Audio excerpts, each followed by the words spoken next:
Today, we're moving beyond just the general fear of the big one. We're going to confront a very specific, um, a scientifically modeled reality. Exactly. We're looking at the catastrophic failure of a modern city after a massive earthquake. And we have to talk about the historical parallel here. When that 7.9 quake hit San Francisco back in 1906, the horror wasn't just the shaking, it was the firestorm that followed. People literally described it as the gates of hell opening up. That's the perfect framing for this, because our cities today, well, they're stronger in some ways, but in other ways, they're so much more fragile. Everything is interconnected. Haywired. Haywired. That's the term. The question we're tackling is, what does the science, the really deep analysis, tell us about how you would actually survive a modern version of that 1906 catastrophe? And that's the core of our analysis today. We are doing a deep dive into the USGS HayWired earthquake scenario. Yeah. And to be clear, this isn't some casual prediction. This is a massive 3-volume scientific study. It is. And there's an associated exercise toolkit that government agencies and big businesses use to plan for exactly this. A hypothetical, but very plausible, magnitude 7.0 event on the Hayward Fault in the San Francisco Bay Area. So our mission today is really to move past the generic have a kit advice. Oh, absolutely. We are extracting the specific, the strategic, and frankly, some of the counterintuitive things you need to do. We're moving the planning from that old 72-hour idea to, well, true long-term resilience. To survive in a world where everything is quite literally haywired and failing. You have to understand those systemic failures to have any chance of mitigating them. Okay, let's jump right in. The sources call this first section, The Gates of Hell Modeling the Multi-Hazard Catastrophe. And we have to start with the sheer scope of this thing. This isn't just a bad day. This is civilization altering for the region. It is. So to ground everything, the scenario defined a very specific target event. We're talking about a magnitude 7.0 earthquake. The epicenter is right in Oakland, and the rupture tears along about 52 miles of the Hayward Fault. And the Hayward Fault is, it's one of those dangers in the country for a reason. Because it slices right through one of the densest urban areas in the United States. It's not out in the desert. It's right under people's homes, schools, and offices. The precision in the modeling is what gets me. They didn't just pick a random day. They chose 4:1 p.m. on a Wednesday, April 18th. Why? Why be so specific? Well, that timing is absolutely crucial. It's not random at all.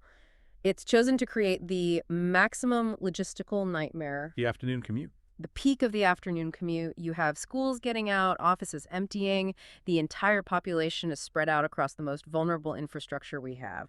Highways, bridges, high-rise buildings, public transit. You're modeling the disaster not just on the geology, but on the social reality of a trapped population. Exactly. And the urgency here is real. This isn't some distant if scenario. The sources are pretty blunt about the probability. What are we looking at? The USGS data points to a 72% chance of at least one M6.7 or greater earthquake hitting somewhere in the Bay Area region before 2043. 72%. So this is a when, not an if. It really is. And when you look at the fault activity, the Hayward Fault is a prime candidate to generate that kind of event. So the preparation we're talking about is based on a very high probability. So the thought ruptures. The model says the ground shakes violently for over a minute, a full minute.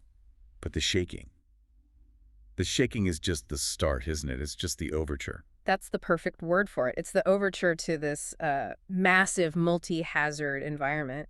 The shaking is worst in the East Bay cities like Oakland, Berkeley, Fremont, but it's felt very strongly across the entire region. And then immediately that shaking starts triggering other geological hazards. Right. Volume 1 of the scenario dives right into this. You get widespread liquefaction and landslides. We hear those terms a lot. But for our listeners, let's get specific. Where does liquefaction pose the most critical threat in this Bay Area scenario? The modeling points to the man-made fill along the East Bay shoreline. This is a huge vulnerability. We're talking about the areas where the Port of Oakland is, where the airports are, and where these critical lifeline utility lines cross the bay. So when the ground liquefies, it basically turns to quicksand. It behaves like a liquid. The soil loses all its strength. So the risk isn't just that buildings might tilt or collapse. The near certainty is the failure of the infrastructure in that ground. Water mains, gas pipelines, communication cables, the actual approaches to the bridges, they all run through that saturated bay mud, and the scenario says they will fail. So the arteries of the city were severed almost instantly, and at the same time, in the hills. At the same time, you have landslides, especially in the steep East Bay Hills. Those slides immediately block major roads, cutting off access for emergency vehicles and isolating entire communities. It's this 1-2 punch of geological failure that takes the damage from bad to catastrophic in minutes. This next part of the model is, to me, one of the most psychologically brutal parts. The aftershocks. The event doesn't just end after that first minute. No, and this is a critical detail for planning. The scenario explicitly models 14 aftershocks of magnitude 5 or larger, and that's over a 2-year period following the main shock. 2 years. So you never feel safe. You never feel safe. It's a sustained period of physical hazard and just constant psychological stress. It grinds people down. And there's one specific aftershock they model that really stands out. It's a big one, a magnitude 6.4. But it happens months later, and it's centered over in Cupertino, across the bay. Why include that? That M6.4 aftershock serves a really important planning function. It's there to teach us that recovery is not a straight line. It's not a sprint. It's a marathon that keeps getting interrupted by new crises. It hits when you're just starting to get back on your feet. Precisely. It tests infrastructure that was maybe only partially repaired. It breaks things again. But more importantly, it re-traumatizes the population. It prevents that sense of normalcy from returning, and that can stop a recovery cold. It makes people give up and leave. It does. It shows that our recovery plans, our mental health support, they can't just be for the first few weeks. They have to be sustained for years. In fact, the HayWired analysis specifically calls out mental well-being as a strategic recovery concern.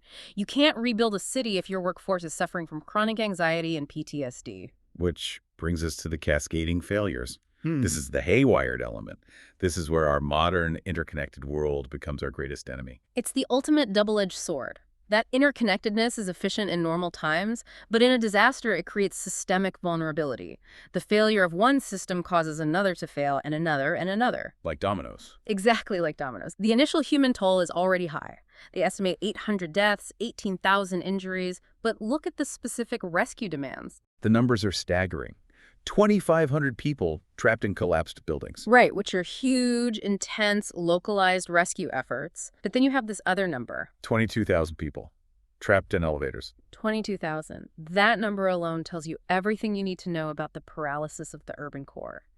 Every high-rise in San Francisco and Oakland just stops. Okay, so follow that chain reaction for us. It starts with power. The grid fails. Yep. Substations are damaged by the shaking, so no electricity. And when the power goes out? The pumps stop working.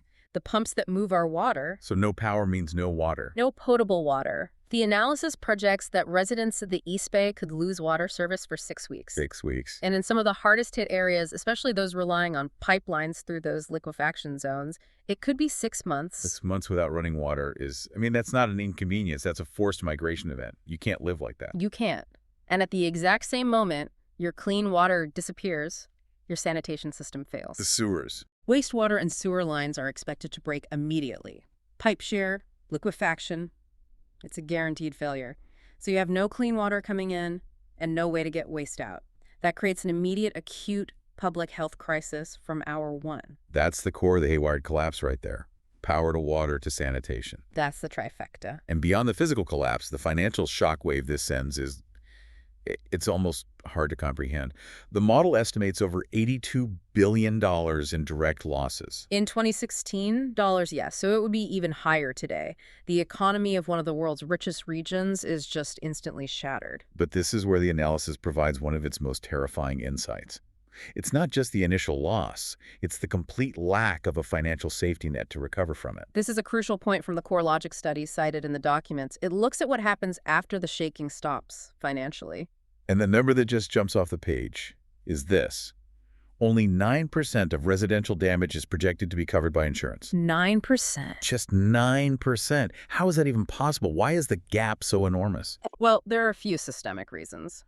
First, earthquake insurance just isn't that common. It's usually a separate, expensive policy that's not included in standard homeowners insurance. And even if you have it. Even if you have it, the deductibles are massive. We're not talking about $1,000. We're talking about, 15 or 20% of your home's total value. So on an $800,000 home, a 15% deductible means you, the homeowner, are on the hook for the first $120,000 of repairs yourself. Exactly. So even What might be considered moderate physical damage becomes financially ruinous.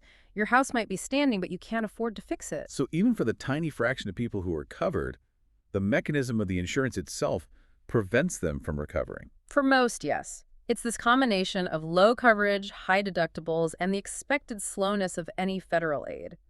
It creates a capital crisis that, for more than 90% of homeowners, is functionally the same as being wiped out. They're forced to abandon their property. And the sources say that even with a big federal disaster declaration, tens of billions of additional dollars would be needed. The money just isn't there. It isn't. The low and middle income families, they simply cannot bridge that rebuilding gap. Which leads to that permanent population loss we talked about. It changes the character of the entire region, just like after Hurricane Katrina in New Orleans. Right. It connects the physical risk directly to the financial reality. If you can't afford to rebuild, you leave.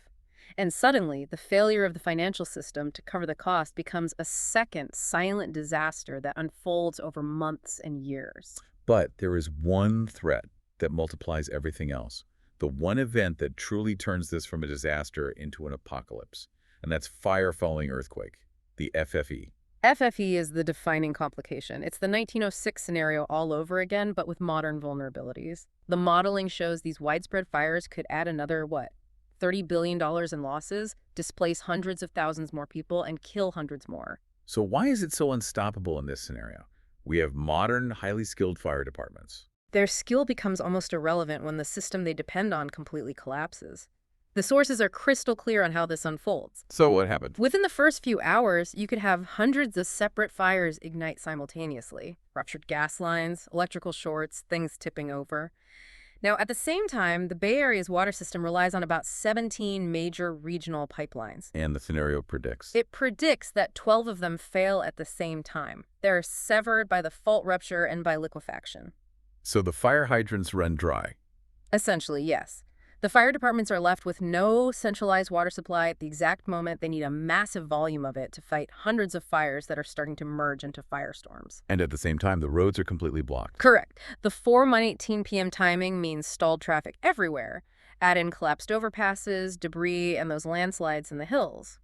The fire trucks can't even get to the fires in the first place. Centralized firefighting capability is gone. Instantly. It's crippled. And the conclusion from that is inescapable. The first, and maybe only, line of defense against the firestorm has to be you. It has to be decentralized individual action. That is the core realization, isn't it?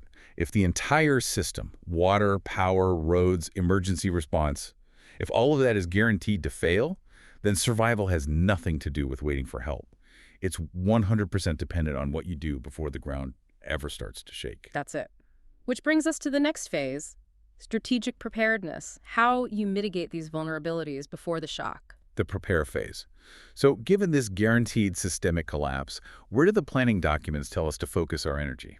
The focus has to be on mitigating the two things that will immediately cripple you: getting injured and losing access to your critical supplies. So let's start with the simplest but maybe the most important step, just securing your space, what the sources call non-structural mitigation.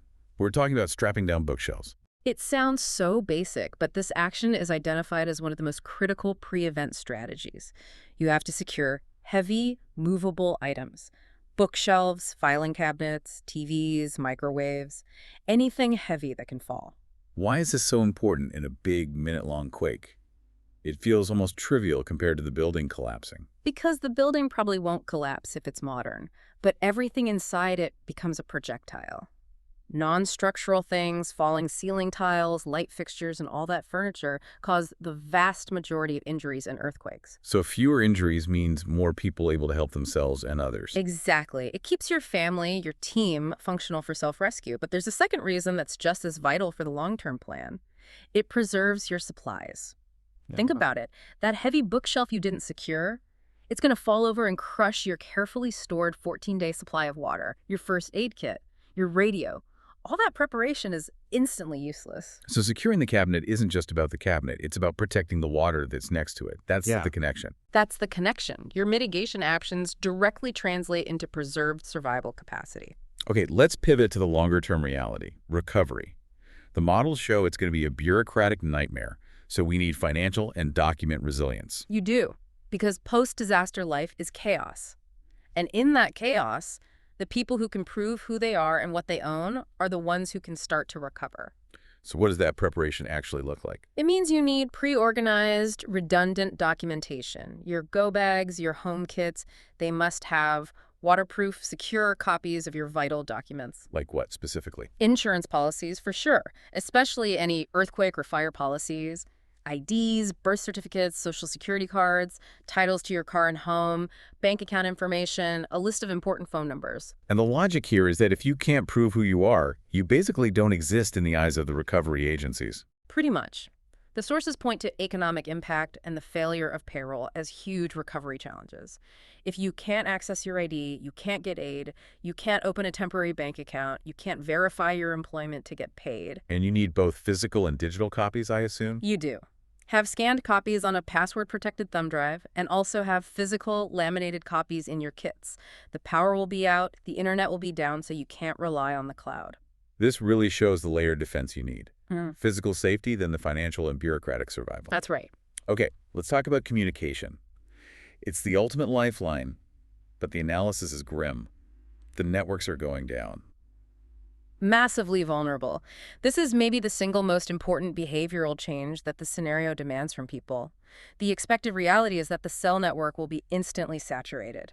It will become unusable if everyone grabs their phone at 4:19 p.m. to call their family across town. If everyone calls, nobody gets through. And worse, you're jamming the network that first responders desperately need. You are. So the critical policy, the protocol, is extremely specific. You must only text or call an out-of-area contact, a relative in Nevada or Chicago or Florida. Explain for our listeners why that works. Why does calling Chicago help keep the local network in Oakland clear? It's about how the networks are built. A local voice call puts a huge strain on the local cell towers and the local switching stations, the exact infrastructure that is damaged and overloaded. A text message uses a tiny fraction of that bandwidth. And by directing it out of the area. You bypass that congested local infrastructure. The call or text gets routed out of the disaster zone to the wider national network, which is still working. That person in Chicago then becomes your family's communication hub. They can then relay your status back into the Bay Area using low-bandwidth texts to other family members. So you're preserving that precious local bandwidth for 911 calls and emergency services. That's the entire strategy. It's a form of public civic duty, really. You have to train yourself and your family to do this. Your first instinct will be wrong. So you have to rehearse this out-of-area protocol. It needs to be automatic. It is absolutely non-negotiable, and this also highlights why you need analog backups. Your phone will die. The grid will be down for days, maybe weeks. The battery-powered radio. A portable battery-powered or hand crank radio is not a suggestion. It's a requirement. It's the only way you're going to get official information shelter locations, water distribution points, public health warnings. Relying on your phone is a recipe for being isolated and uninformed. So the whole preparation phase is about imposing control where you can before you enter a situation that is completely out of your control. Well said. Okay, let's move into that moment. Section 3. Immediate action, navigating the shaking and the firestorm. The ground starts to move. Life and death protocols. This is it. And the science is very clear on this. The single action that reduces the most injuries is drop, cover, and hold on. And the sources treat this like a precise 3-step drill, not a vague idea. Let's break it down step by step with the detail you'd need in that moment of panic. Step 1. D-drop P. Immediately, wherever you are, drop to your hands and knees. This stabilizes your body before the most violent shaking hits. It stops you from being thrown to the ground and getting a preventable injury, like a broken arm right at the start. Step 2. Cover. Cover your head and neck with one arm and hand.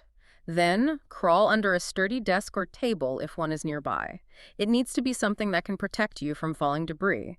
If there's no table, crawl next to a main interior wall away from windows and just cover your head and neck. And step 3, hold on. You grab onto the leg of the table or desk and you hold on tight until the shaking stops completely. Be ready to move with it if it slides. The goal here is simple. Protect your head and neck. That's what keeps you conscious and able to function. And what about for people with mobility challenges? The sources mention an adaptation. Yes, and this is crucial for true community resilience. For anyone using a walker or a wheelchair, the protocol is LOCK, cover, and hold on. So first, lock the wheels. Lock the wheels to keep from rolling into danger. Then bend over as much as possible and cover your head and neck with your arms. Protect the head. That's the priority for everyone. Okay. The shaking stops. It's been a terrifying minute. Now what? The sources move us to what they call the post-shaking transition. What is the very first thing you do? You immediately shift your mindset to improving your safety and your capacity for self-rescue. And the absolute first action is to put on sturdy shoes and work gloves. These should be in that under-the-bed bag you prepared. They must be, right there, within arm's reach. Why are shoes, like hiking boots or work boots, so critical? Why is that the #1 priority? Because the world you are about to walk into is a minefield of broken glass, splintered wood, and sharp debris. A deep cut on your foot is not a minor injury in this context. It severely limits your mobility. If you can't walk, you can't get to safety, you can't find water, you can't help your family. It's a disabling injury. Preventing foot lacerations is absolutely foundational to surviving the next few hours. You also need to immediately put on a dust mask, an N95 if you have one in eye protection. The air will be filled with pulverized drywall, insulation, glass dust. It's a serious respiratory hazard. Once you're protected, you assess for the next big, immediate threat, tsunami. That's right. If you are anywhere near the coast, the ocean, or even right on the bay, your immediate priority is to get to higher ground. Evacuate immediately. Don't wait for an official warning. The waves can arrive in minutes. Once those immediate hazards are clear, your focus shifts to people. To injuries. Check yourself, then check others around you. Start with basic first aid. Stop any major bleeding. And treat people for shock. Keep them warm. Keep them calm. And if someone is trapped? If you or someone else is trapped under debris, the protocol is to not waste energy shouting. Use an emergency whistle. The sound carries much further. Or bang on something. Or knock loudly in a pattern of 3 tap, tap, tap, pause. Tap, tap, tap. That's a universal signal for help. And while you wait, protect your mouth and nose from inhaling more dust. Okay, now we have to confront the crisis that will define the fate of the entire region. The fire following earthquake. Centralized help is not coming. It's not. Survival depends on you becoming an immediate, localized firefighter. The average citizen cannot wait. You are the first responder. So what can a person realistically do? You need to have fire extinguishers and know how to use them. The advice is to immediately extinguish any small fires in your home or your immediate neighbor's home. If a fire is bigger than what you can fit in a small trash can, you don't fight it. It's considered uncontrolled. You evacuate. And the main cause of these fires will be ruptured natural gas lines. This leads to one of the hardest decisions a person will have to make. The gas shutoff. It is a very high-stakes decision. The protocol is that you shut off the main gas valve to your house only if you strongly suspect a leak. What are the signs of a leak? There are 3 main signs. The smell, that rotten egg smell of mercaptan. The sound, a hissing noise near your gas meter or appliances. Or the sight, looking at your meter and seeing the dial spinning rapidly even though everything is turned off. And to do this, you need a specific tool. You do. You need a gas shutoff wrench. This is not something you want to be searching for in the dark after an earthquake. It needs to be pre-positioned. Zip-tied right to the gas meter itself is the best place for it. But shutting off the gas, this is the trade-off. It has a massive consequence for your own long-term survival. It's the ultimate trade-off. You might be saving your house and your neighborhood from burning down, but once you turn that valve off, you cannot turn it back on yourself. The utility company has to come and do it. And in this scenario, they're not coming for a long, long time. Weeks, maybe months. So by turning off the gas, you are accepting a future with no heat, no hot water, and no gas stove for cooking for the entire isolation period. You're choosing immediate safety over long-term comfort and convenience. Which, again, underscores why that 14-day kit needs to have alternate ways to cook and stay warm. It all connects. And the same goes for electricity. If you see any damage to your wiring sparks, smoke, you go to your main breaker box and you shut off all the power. And critically, no open flames, no candles, no matches, especially if you smell gas. It's battery-powered lights only. This whole analysis really forces a shift in thinking. From just surviving the shaking to enduring a long, sustained, decentralized isolation. The ground is still, the fires are out, for now. And that brings us to Section 4, the long haul. The recovery phase. We are isolated, the system is broken, and the first question is, for how long? And this is where that old 72-hour kit idea just completely falls apart. It's totally inadequate for a crisis of this magnitude. The logistical disruption, the roads, the ports, the supply chains is so profound that the sources are explicit. You need to be prepared to be on your own for at least 3 days, and ideally for 2 weeks. A full 14 days. That is a major logistical commitment for a family. Why that specific number? That duration is based on realistic modeling of how long it will take for any outside help to even begin to arrive, and for the most basic infrastructure to be partially restored. We're talking about the time it takes to clear major highways, inspect bridges, and get the first tankers of fuel and trucks of water into the disaster zone. So for the first 2 weeks, you are on an island. There is no FEMA coming down your street with sandwiches on day 3. That is a fantasy. For 14 days, you are the first responder, the logistics chief, and the public works department for your own family. You become a burden on the system if you are not prepared for that duration. This means you need a very organized, tiered approach to your supplies. Let's break down the 3 types of kits, the scenario models. Okay. Tier 1 is the under-bed bag. We touched on this. This is for the first 5 minutes after the shaking stops. Sturdy shoes, work gloves, a whistle, a flashlight, a dust mask. Its only purpose is to get you through the immediate hazards safely. Tier 2 is your go bag or your car kit. All right. This is for rapid evacuation. If your house catches fire or is declared unsafe, you grab this and go. It should have enough supplies for 72 hours on the move. Bottled water, energy bars, medications, copies of your documents, that radio. It's a bug-out bag. And then the big one, Tier 3, the household or workplace kit. This is for riding out the long isolation. This is your 14-day survival cache, and the absolute foundation of this kit is water. The rule is a minimum of 1 gallon of water per person per day. So for a family of 4, that's 4 gallons a day. For 14 days, that's 56 gallons of water. That's a huge amount to store. It is. It takes up a lot of space. Yeah. But it's non-negotiable. And that gallon has to cover not just drinking, but also limited hygiene and food preparation. And beyond water. Canned and dried food for 14 days. A manual can opener is critical. Pet food. Any specialized tools like that gas wrench, heavy-duty plastic bags, first aid supplies, blankets, the things you need to basically camp in your own home for 2 weeks without any city services. Let's focus on those plastic bags for a second. That speaks directly to the water and sanitation crisis you described earlier. It does. With the failure of the wastewater and sewer system, you have an immediate public health emergency. So those heavy-duty plastic bags, along with a bucket or a portable camp toilet, become your sanitation system. It sounds grim, but it's essential. It is a public health imperative. You have to contain human waste safely to prevent the spread of diseases like cholera or dysentery. In a post-quake environment, an outbreak like that would be absolutely devastating to the surviving population. Okay, let's look beyond the physical supplies now, at the deeper societal consequences. Volume 3 of the HayWired analysis goes into this, and the numbers on displacement are they're staggering. They are. The model shows that over 400,000 people could be displaced from their homes. That's about 150,000 households. And that's due to a combination of buildings being destroyed and those long infrastructure outages, especially the water. And the analysis says Alameda County, where the quake is centered, gets hit the hardest. It does. And Alameda County has large concentrations of lower income and more vulnerable populations, so they suffer disproportionately.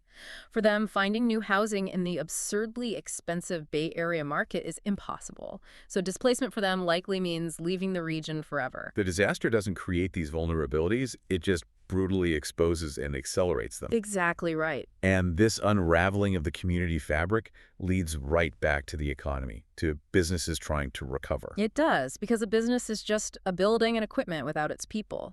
The HayWired Toolkit for Businesses identifies the critical challenges as the failure of payroll and the resulting employee retention and staffing shortage. So businesses need to be able to pay their people, even if the banks are closed and the power is out. From day one. They have to have plans for remote, decentralized payroll. If your employees can't get money, they can't buy the gas or food they need to survive, let alone come back to work. So employee support becomes a core business function for survival.